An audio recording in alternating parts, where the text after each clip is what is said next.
July August শেষ হয়ে চলছে সেপ্টেম্বর। এখনও সেই নিষ্ঠুর ভয়াবহতা যেন তাড়িয়ে বেড়াচ্ছে ভুক্তভোগী পরিবারগুলোকে। ১৯ জুলাই মোহাম্মদপুরে ফ্যাসিবাদীদের গুলিতে নিহত হওয়া দিনমজুর রোকনের পরিবার আজও ভুলতে পারছেন না সেই হত্যাযজ্ঞ। অভাবের সংসারে যে ছেলে ধরেছে হাল, তাকে হারিয়ে বেহাল দশায় পরিবার। আন্দোলনের রাজপথে গুলির পাশাপাশি হেলিকপ্টার থেকেও করা হয়েছে হামলা, যা ভুলতে পারছেন না প্রত্যক্ষদর্শীরা। বিস্তারিত সুলতান মাহমুদ আরিফের রিপোর্টে, ছবি তুলেছেন স্বাধীন ইসলাম। যত্ন ভালোবাসা থাকলে সব রান্নাই সুস্বাদু হয়। এসিআই পিওর শাহী বিরিয়ানি মশলা। রান্না হোক ভালোবাসার ভাষা।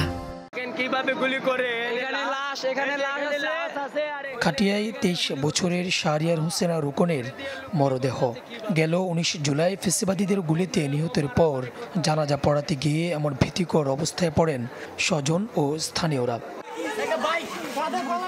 রাজধানীর চকবাজার থেকে পাইকারিতে বিভিন্ন পণ্য কিনে খুচরা দোকানে বিক্রি করতেন রোকন। ওই দিন কাজ শেষে ফিরছিলেন মোহাম্মদপুর পশ্চিম কাটাসুরের ভাড়া বাসায়, কিন্তু বাসার কাছাকাছি পৌঁছাতেই গুলি লাগে তার শরীরে। মাটিতে লুটিয়ে পড়েন তিনি। চোখে মুখে ছিল বাঁচার আকুতি, কিন্তু হাসপাতালে নেওয়ার আগেই মারা যান টকবগে ওই যুবক। আমার বাবা মরণের সময় কি জানি আমারে কইতে চাইছে। সেদিনের কথা বলতে গিয়ে ছেলে রক্তে ভেজা কাপড় হাতে নিয়ে কান্নায় ভেঙে পড়েন মা। কতগুলা গুলি দিছে আমার বাবার কি ধরছিল, গুলিগুলা যে লাগছে। আমার বাবার মা ডাক আমি শুনতে পারি না, আজকে কতদিন হয়ে গেছে, ১.৫ মাস। বাবা জানান হাসপাতালেও অমানবিকতার শিকার হন তারা। বলা হয় স্বাভাবিক মৃত্যু মেনে নিয়ে মরদেহ নিতে হবে, কারো কাছে বলা যাবে না গুলিতে নিহত। নিরুপায় হয়ে সেটি মেনেই মরদেহ বের করে আনেন হাসপাতাল থেকে।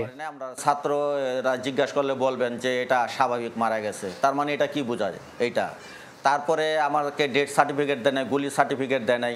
পুলিশের গুলিতে মারা গেছে, কারো কথা বলবেন না, দলীয় কারো কথা বলবেন না, আওয়ামী লীগের কথা বলবেন না, মানে এই ধরনের। এটা তো বোঝাই যায় যে এটা আর কি একটা ঘুমের একটা ইয়ে। আমার মনের ভিতরে ২৪ ঘন্টা আগুন জ্বলতে আছে। জীবন সায়ান্নে এসে প্রিয় নাতির এমন নির্মম মৃত্যু দেখে হতবিহ্বল হয়ে গেছেন দাদি।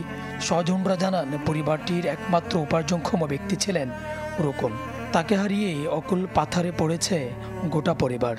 আমি আল্লাহর কাছে নামাজ পড়িয়া কই যে আল্লাহ যে আমার পুতের মুখ খালি করছে, আমার বোর মুখ খালি করছে, আমার সামনের থেকে আমার নাতি নিছে, তাদের বাবা মার বুকও যেমন আল্লাহ এইভাবেই খালি করে। শুধু একটা নজর ওর বুকের কাপড়টা সরাই দেখছি, বাবা আমার পুরা জাজরা হয়ে গেছে। ছাত্র জনতার গণ অভ্যুত্থান ঠেকাতে জুলাই আগস্টে রাজপথে গুলিবর্ষণের পাশাপাশি উপর থেকে হেলিকপ্টার দিয়েও রাজধানীর বিভিন্ন জায়গায় করা হয় গুলি। বিশেষ করে মোহাম্মদপুরের এই এলাকাতে বাসাবাড়িতে যারা ছিলেন তারাও ছিলেন না নিরাপদ। ৫ মিনিটের ভিতরে মনে কমসে কম 10টা হেলিকপ্টার আসছে। আমরা এদিক থেকে ওদিকে যাইতে পারি না, মানে হেলিকপ্টারটা গুলি চলতেছে। আবার রাস্তার মধ্যে মারামারি, কুপাকুপি, বম মারছে, পরে যে ধোয়া বা চকলেটের মতো মারছে, এগুলা ধোয়া দিয়ে এলাকা খুব মানে অন্ধকারের মতো ছিল। এমন পৈশাচিক হত্যাকাণ্ডে জড়িতরা যেন কেউ ছাড় না পায়, সেই দাবি তাদের। সুলতান মাহমুদ আরিফ, চ্যানেল 24, ঢাকা।